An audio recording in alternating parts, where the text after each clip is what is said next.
जय हिंद दोस्तों, आप सभी का स्वागत है हमारे अपने चैनल ऑल इन्फॉर्मेशन में। मैं हूं गुंजन सिंह। चलिए आज देखते हैं ल्यूसेंट ऑब्जेक्टिव का प्राचीन इतिहास सामान्य परिचय प्रश्नोत्तरी सेट फर्स्ट है। चलिए अब हम लोग पहला नंबर क्वेश्चन को देखते हैं। चलिए देखिए, पहला नंबर क्वेश्चन है, इतिहास के तहत अध्ययन किया जाता है। ए में अतीत का, बी में समाज का, सी में शासन का और डी में पर्यावरण का। तो पहला नंबर क्वेश्चन का सही आंसर हो जाएगा ऑप्शन नंबर ए, अतीत का। चलिए इसके बारे में भी थोड़ा सा जान लें। अतीत के बारे में यहाँ पर क्या बताता है से देखिए, इतिहास के अंतर्गत हम उस विषय के अध्ययन करते हैं जिसमें अब तक के हुई घटनाओं या उससे संबंधित घटनाओं का कालानुक्रम विवरण होता है। इसका अर्थ है कि हम मानव जीवन के विभिन्न पहलुओं पर समाज, संस्कृति, राजनीतिक और आर्थिक प्रक्षेपण के समझने के लिए विशिष्ट घटनाओं का अध्ययन करते हैं। इस इतिहास के मानव जाति का प्राचीनता से लेकर के नवीनता की ओर आने वाली प्रक्रियाओं को, बदलाव को, प्रगति के का सूचीबद्ध वर्णन है जो मानव समाज के संस्कृति और सामाजिक विकास का परिक्रमा को दर्शाता है। चलिए हम लोग दूसरा नंबर क्वेश्चन पे चलते हैं।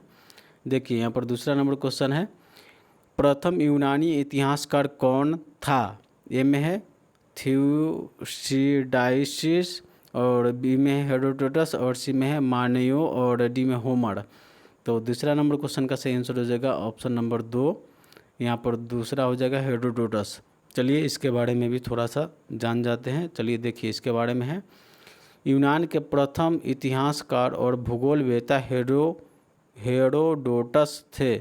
उन्होंने अपने इतिहास का विषय पोलोनियस युद्ध को चुना और इस पर अपनी प्रमुख पुस्तक हिस्टोरिका को रचा।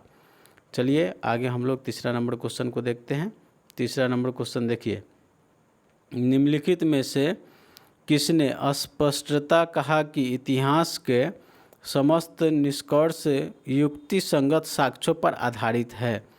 ए में हेरोडोटस और बी में है थ्यूसिडाइडिस और सी में है पॉलीबियस और डी में है टैक्सीसस। तो तीसरा नंबर क्वेश्चन का सही आंसर हो जाएगा ऑप्शन नंबर यहाँ पर 3 है, 3 का हो जाएगा 3 पॉलीबियस। चलिए इसके बारे में भी थोड़ा सा देख लेते हैं। देखिए यहाँ पर बता रहा है, थ्यूसिडाइसियस ने स्पष्टता से यह कहा है कि इतिहास के सभी निष्कर्ष युक्ति या संगत साक्ष्यों पर आधारित है। यह ज्ञात है कि हेरोडोटस के इतिहास का पिता माना जाता है जबकि हिकैटियस का भूगोल का पिता कहा जाता है। चलिए आगे देखते हैं चौथा नंबर क्वेश्चन को। देखिए यहाँ पर चौथा नंबर क्वेश्चन है, द हिस्टोरीज के रचनाकार का नाम है? ए में हेरोडोटस और बी में मेगास्थनीज, सी में प्लूटार्क और डी में प्लिनी। तो चौथा नंबर क्वेश्चन का सही आंसर हो जाएगा ऑप्शन नंबर ए। ठीक है, ए नंबर हो जाएगा हेरोडोटस। चलिए इसके बारे में भी देख लेते हैं। इसके बारे में है, देखिए द हिस्टोरीज के रचनाकार का नाम हेरोडोटस है। इस प्रसिद्ध ग्रंथ के लेखक के रूप में हेरोडोटस को आमतौर से इतिहास का पिता कहा जाता है। चलिए अब हम अगले नेक्स्ट क्वेश्चन पर चलते हैं। नेक्स्ट है 5वां नंबर क्वेश्चन, इतिहास के पिता द फादर ऑफ हिस्टोरी के पदवी सही अर्थों में निम्न में से किससे संबंधित है? ए में हेरोडोटस और बी में है यूरिपिडीज और सी में थ्यूसिडाइसिस और डी में सुकरात। तो 5वां नंबर क्वेश्चन का सही आंसर हो जाएगा ऑप्शन नंबर 1, हेरोडोटस। चलिए इसके बारे में भी थोड़ा सा देख लेते हैं। देखिए यहाँ 5वां नंबर के बारे में है, इतिहास के पिता द फादर ऑफ हिस्टोरीज के पदवी हेरोडोटस से संबंधित है। हेरोडोटस यूनानी इतिहासकार और भूगोलवेत्ता को इतिहास के प्रथम लेखक और इतिहास का पिता माना जाता है। इसकी प्रमुख कृति है हिस्टोरिका। द हिस्टोरीज एक महत्वपूर्ण ऐतिहासिक ग्रंथ है जो विभिन्न समयों के स्थानों पर हुई घटनाओं का विस्तृत वर्णन प्रदान करती है। चलिए आगे आते हैं नेक्स्ट क्वेश्चन, 6ठा नंबर पर है। 6ठा नंबर क्वेश्चन है, इतिहास अपने को दोहराता है, यह किसका कथन है? ए में हीगेल, बी में कार्ल मार्क्स, सी में कल्हन और डी में बर्नी। तो छठा नंबर क्वेश्चन का सही आंसर हो जाएगा ऑप्शन नंबर यहाँ पर 2 हो जाएगा, कार्ल मार्क्स। ठीक है, छठा नंबर क्वेश्चन का कार्ल मार्क्स। चलिए आगे देखते हैं 7वां नंबर क्वेश्चन को। देखिए 7वां नंबर क्वेश्चन है, हम इतिहास से यही सीखते हैं कि आदमी इतिहास से कभी कुछ नहीं सीखता, यह कथन किसका है? ए में हीगेल, बी में कार्ल मार्क्स और सी में जे.बी. ब्यूरी और डी में E.H. कार। तो 7वां नंबर क्वेश्चन का सही आंसर हो जाएगा ऑप्शन नंबर ए हीगेल। चलिए इसके बारे में भी थोड़ा सा देख लेते हैं।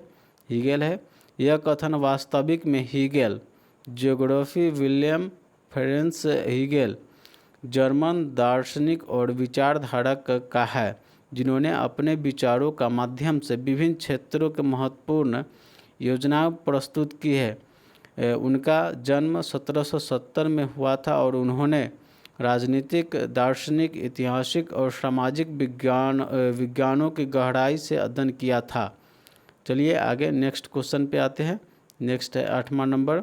देखिए 8वां नंबर है, किसका कथन है समस्त इतिहास वर्ग संघर्ष का इतिहास है? ए में कार्ल मार्क्स, बी में जे.बी. ब्यूरी और सी में है कॉलीवुड और डी में है E.H. कार। तो 8वां नंबर क्वेश्चन का सही आंसर हो जाएगा option number A Karl Marx. चलिए इसके बारे में भी थोड़ा देख लेते हैं।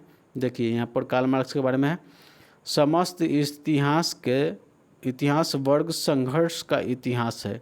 यह कथन कार्ल मार्क्स और फ्रेडरिक एंजेल का है, जो मार्क्सवाद के सिद्धांत के अंतर्गत आता है। यह सिद्धांत उसके सामाजिक, आर्थिक और राजनीतिक सिद्धांतों का हिस्सा है, जो मार्क्सवाद में आते हैं। चलिए आगे नेक्स्ट नंबर पर आते हैं। नेक्स्ट है 9वां नंबर क्वेश्चन, निम्नलिखित में से कौन सा एक इतिहास के विषय में मार्क्स के दृष्टिकोण का संक्षिप्त वर्णन करता है? ए में इतिहास के विभिन्न व्यक्तियों के बीच मुद्दों का अभिलेख है और बी में इतिहास के शोषण और शोषित वर्गों के बीच संघर्ष का सिलसिला है और सी में इतिहास अतीत की घटनाओं का विश्वसनीय अभिलेख है और डी में इनमें से कोई नहीं।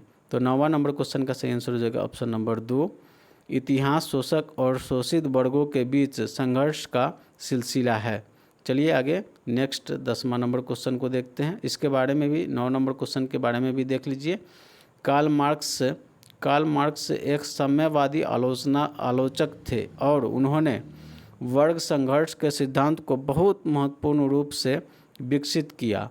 कार्ल मार्क्स, जिसे मार्क्स की विचारधारा के आधार पर बनाया गया है, वर्ग संघर्ष ऐतिहासिक मुद्दों के माध्यम से समाज की संरचना और विकास को समझने का प्रयास करता है। चलिए आगे नेक्स्ट 10वां नंबर क्वेश्चन है।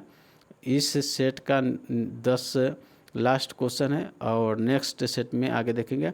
निम्नलिखित में से किसने द्वंद्वात्मक भौतिकवाद के सिद्धांत का प्रतिपादन किया? ए में हीगेल, बी में मार्क्स और सी में एंजेलिस और डी में लेनिन। तो 10वां नंबर क्वेश्चन का सही आंसर हो जाएगा ऑप्शन नंबर 2 मार्क्स। चलिए दोस्तों, इस सेट का 10वां नंबर लास्ट ही से था। आगे आएंगे नेक्स्ट सेट में, देखिएगा। जय हिंद दोस्तों।